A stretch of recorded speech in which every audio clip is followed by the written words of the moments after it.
Hi friends, Radhika baby টিপসে আপনাদেরকে স্বাগতম। Normal ডেলিভারিতে সবাই চায়, তবে নর্মাল ডেলিভারির ব্যথার কথা মনে হলেই যেন মনে হয় নর্মাল ডেলিভারি অনেক একটা রিস্কের বিষয়। কারো কারো ক্ষেত্রে যদিও সন্তানের সব কিছু ঠিক থাকে, নর্মালে সন্তানটি হবে, তবু জেনেও ব্যথার বয়ে অনেকেই সন্তান নিতে চান না। আজকের এই ভিডিওতে আলোচনা করব এরকম কিছু খাবার নিয়ে, যে খাবারটি খাওয়ার কারণে আপনার শরীরে প্রচুর পরিমাণে এনার্জি থাকার কারণে কম ব্যথায় সন্তান প্রসব হবে।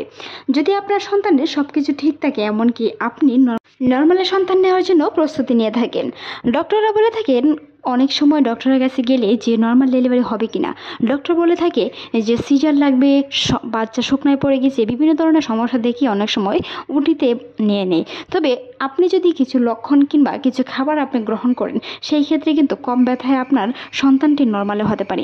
প্রথমতই বলবো কলা খেতে পারেন। কলায় রয়েছে প্রচুর পরিমাণে ভিটামিন, অ্যান্টিঅক্সিডেন্ট, যেটি আপনার আয়রনের ঘাটতি থেকে শুরু করে শরীরে ভরপুর পুষ্টি যোগায়। কলায় রয়েছে কোষ্ঠকাঠিন্য থেকে মুক্তি পাওয়ার মতন বিভিন্ন রোগের সমাধান। কলায় রয়েছে গ্যাস্ট্রিক থেকে মুক্তি পাওয়ার বিভিন্ন রোগের সমাধান। তাই গর্ভ অবস্থায় প্রচুর পরিমাণে কলা খেতে হবে। মনে রাখতে হবে, কলা আপনি নাস্তায় ব্যবহার করতে পারেন, কিংবা কলা আপনি যে কোনো সময় একটি করে খেতে পারেন। তবে গর্ভ অবস্থায় প্রতিদিন 2 থেকে 4টি কলা খাওয়া।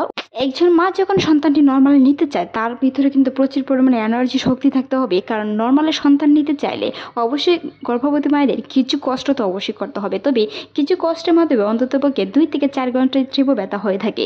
নর্মাল ডেলিভারি এরকম কোনো ব্যথা নয় যে হুট করে তীব্র ব্যথা হয়ে যায়। পিন ব্যথা হয়ে সেই ব্যথাটি আস্তে আস্তে করে তীব্র হয়। যদি আপনার জরায়ুর মুখ প্রায় 10 সেন্টিমিটারের বেশি খুলে, তাহলে কিন্তু ইঞ্জেকশনের মাধ্যমে ব্যথা বাড়িয়ে সন্তানটি নর্মালে ডেলিভারি করানো হয়ে থাকে।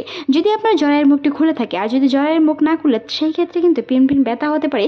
সেই ব্যথাটা কারো ক্ষেত্রে 5 দিন স্থায়ী হয়, কারো ক্ষেত্রে 2 দিন, কারো ক্ষেত্রে 7 দিন পর্যন্ত স্থায়ী হতে পারে। তবে ব্যথাটা অল্প পরিমাণে, যেটি আপনার মাসিক ব্যথার মতো অনেকটাই অনুভব হয়। কলা খাওয়ার পাশাপাশি খেতে পারেন প্রচুর পরিমাণে ডিম, তাছাড়াও খেতে পারেন কুসুম গরম দুধ। কুসুম গরম দুধের সাথে যদি হালকা ঘি মিশিয়ে খেতে পারেন, সেটি আপনার এনার্জি শক্তিতে কাজ করবে। দুধে যেমন রয়েছে পুষ্টি গুণতা, সেই সাথে সাথে কিন্তু দুধের বিকল্প নেই গর্ভ অবস্থায়। শিশুর ডেভেলপমেন্ট কিংবা বিকাশ বৃদ্ধির ক্ষেত্রে কিন্তু দুধের বিকল্প নেই। সেই ক্ষেত্রে কুসুম গরম দুধের সাথে 1 চামচ ঘি মিশিয়ে খেতে পারেন, কিংবা হালকা পরিমাণে মধু মিশিয়েও খেতে পারেন। গর্ভ অবস্থায় অনেকের মর্নিং সিকনেস হতে পারে, তাই সকালবেলা আপনার প্রচুর পরিমাণে পানি পান করার চেষ্টা করুন। এমনকি সকালবেলা নাস্তাটা হালকা পাতলা করে সেই খাবারটি আবার পরবর্তীতে খাওয়ার চেষ্টা করুন। একটি খাবারকে যখন আপনি 2 ভাগে 3 ভাগে ভাগ করে খাবেন, তখন কিন্তু আপনার মর্নিং সিকনেস মানে বমিটা আপনার কম হবে। আর বমি কম হওয়ার কারণে কিন্তু সবগুলো পুষ্টি আপনার সন্তান পাবে। কারণ অনেকেই বমির মাধ্যমে সব কিছু বেরিয়ে যাওয়ার কারণে কিন্তু অনেক সময় পুষ্টিটা ভরপুর থাকে না, যার কারণে আপনার নর্মালে সন্তান নিতে গেলে শরীর দুর্বল থাকে, বা কারো কারো ক্ষেত্রে রক্তের ঘাটতি দেখা দেয়, যার কারণে সন্তান নর্মাল নিতে গেলে প্রচুর পরিমাণের বিপজ্জনকতার সংকেত দিতে হয়। তাই সেই অবস্থাতে অবশ্যই গর্ভবতী মহিলাদের প্রথম থেকে স্ট্রং থাকতে হবে, হাঁটাহাঁটি করার চেষ্টা করতে হবে, সন্তান যেন নিচ দিকে নামে। সেই সাথে সাথে কিন্তু অবশ্যই প্রচুর পরিমাণে পানি পান করতে হবে, খেজুর খেতে হবে, টক দই খেতে পারেন। টক দই রয়েছে অ্যান্টিঅক্সিডেন্ট, যেটা আপনার গ্যাস কমানোর পাশাপাশি কিন্তু আপনার জরায়ুর মুখটি পিচ্ছিল করতেও সাহায্য করে। তাই সেই ক্ষেত্রে অবশ্যই টক দই মিস করবেন না। গর্ভ অবস্থায় খেজুর খেতে পারেন। খেজুর খাওয়ার কারণে কিন্তু জরায়ুর মুখ সংকুচিত করতে সাহায্য করে। খেজুর খেতে পারেন। গর্ভ অবস্থায় প্রচুর পরিমাণে পানি জাতীয় ফল খাওয়ার চেষ্টা করুন। তবে গর্ভকালীন সময়ে কিছু কিছু ফল নিষিদ্ধতা রয়েছে, সেই বিষয়গুলো নিয়ে আমাদের অসংখ্য ভিডিও আছে, চাইলে ভিজিট করে আসতে পারেন। সেই সাথে এরকম আরও অসংখ্য ভিডিও পেতে আমাদের চ্যানেলটি সাবস্ক্রাইব করার অনুরোধ রইল। গর্ভাবস্থায় অবশ্যই বেশি সময় শুয়ে বসে থাকবেন না, হাঁটাহাঁটি করার চেষ্টা করুন।